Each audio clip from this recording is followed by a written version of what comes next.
原本适合自餐约会高级牛排餐厅，因应疫情嘛无奈改成炒饭便当来度小月。接近中昼，平均200外预定的便当现炒现煮，餐厅无用价，也需要调派人力来支援。新鲜的素食、满满的主食，加上2人份的炒饭，对180块起跳到480，相当分量。也则回想3基境界全台3-7间连锁相关品牌，只剩外送外炸，5月中营业只剩1成。一礼拜来紧急开发便当，加上去年超前部署的线顶订餐系统，才至少维持有4成业绩。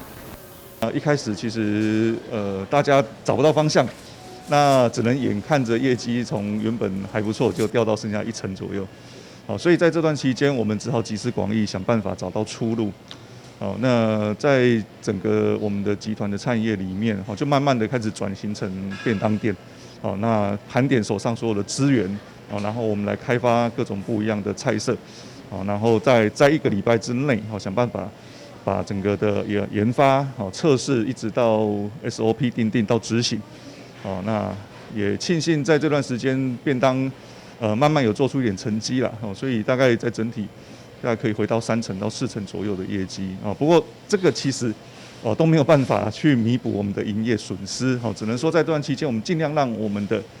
所有的伙伴、所有的员工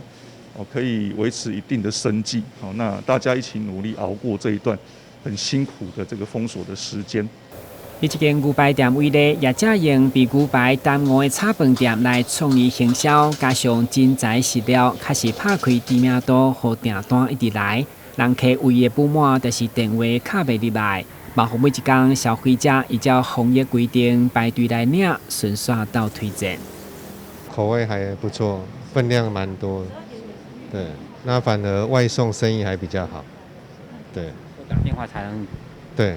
所以都要等蛮久，因为之前就有吃过，然后他们东西是蛮好吃的，对，然后就是经过的时候就会觉得，好像会停下来看一下，然后就想说不然买看好了这样子，就他们东西真的还不错，外带品质也没有降低，对。在我们黑牛屋这个品牌里面，其实原本是西餐厅，那西餐厅其实主要是做内用，那其实也没什么炒饭这个品项，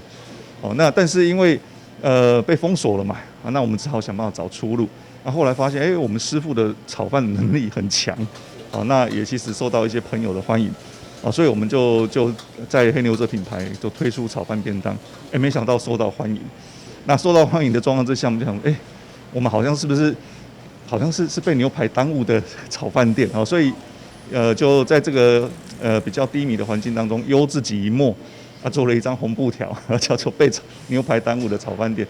当然，牛排馆的炒饭便当卖了好，不过一旦疫情过后，业者表示，如果市场反应良好，也是会维持，只是数量一定的控制。但新闻顾问及何乔芳采访报道。